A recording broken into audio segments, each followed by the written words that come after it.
Let's do this. Right, news has broken out about Khamzat Chimaev's training camp, and I'm sorry to drop the news to you like this, but do not expect Team Australia to just see something like this and not swarm all over it.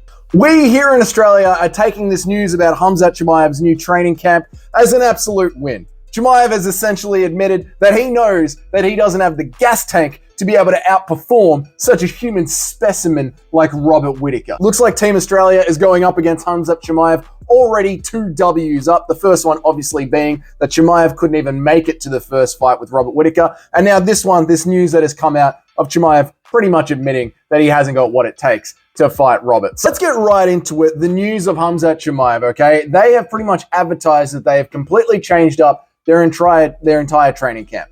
The whole thing from ground up, reorganized, new trainers, moved out of the UAE, right? Apparently there was some less than stand-up gentlemen, shall we say, that were around Khamzat Chimaev when he was in the UAE. Okay, they were the ones that unfortunately sucked him into that crypto scam that he did on his fans. And just, by the way, did we ever see an apology from him? Like he said that it wasn't his fault, but did we see a video from him apologizing to his fans? Can someone put that down there in the comments for me, honestly? Because, like, if I had been sucked into a crypto scam and ripped off my community hundreds of thousands of dollars, you better believe there would be some groveling. There would be a lot of apologizing going on, a lot of explaining what was going on. I'd be doing a lot of work to try and get that trust back with the fan base. But honestly, I think there has just been a bit of a, not my problem, brother, sorry, not me, and just move on and forget about it, which is kind of messed up when it comes to ripping off your fan base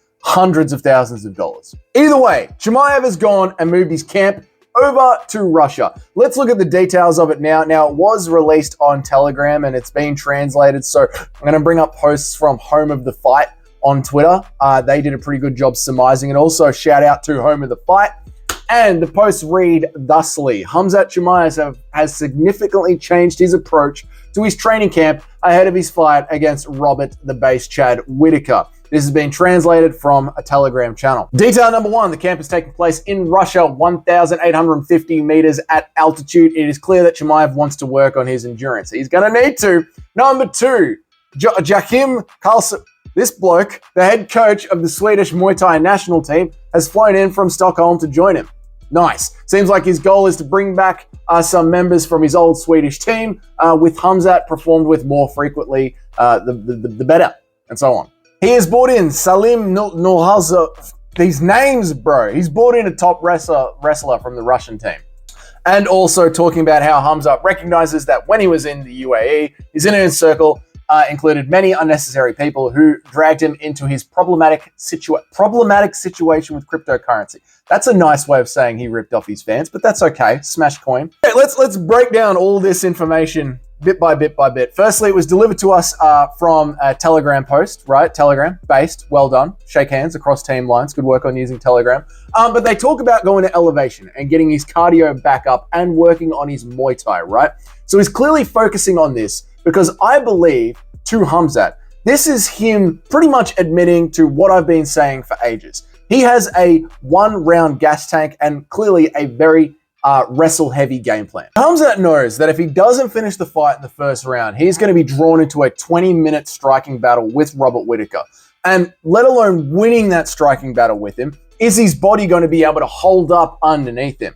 Right now, I'm very happy that Khamzat has gone ahead and done this new training camp at altitude, right? Like, all seriousness, jokes aside for a second, Khamzat has clearly been struggling with health issues, and it's good to hear that he can even bring himself to be able to do a training camp like this. I do honestly love a story of a battler or of someone who has been injured with something and pushes on no matter what. So I am genuinely very, very happy to hear that he has actually recovered enough to where he can do a training camp like this. So good on Khamzat for being able to do that.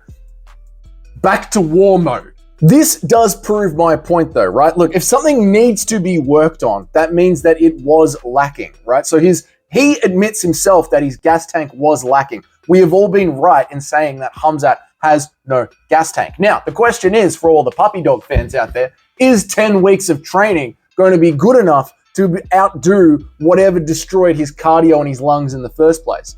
The second part of this seems to be that he's brought in one of the best Muay Thai strikers in all of Sweden, right? So that means he's checking all the boxes. He is absolutely certain that if he isn't able to get Robert Whittaker out there in the first round, he knows that he has a wrestle heavy game, so he knows that he needs to change that up and get into a striking battle with Robert Whittaker. And he also knows that if you're drawing Gilbert Burns into a war, you're probably not going to win a striking battle with Robert Whittaker. So he knows that he needs to level up to go in against Chad Whittaker, and that is making him want to run into the mountains of Russia and have his Rocky IV or Rocky III or Rocky V moment. What is the one where he goes to Russia and trains in the mountains and grows a beard and gets weird?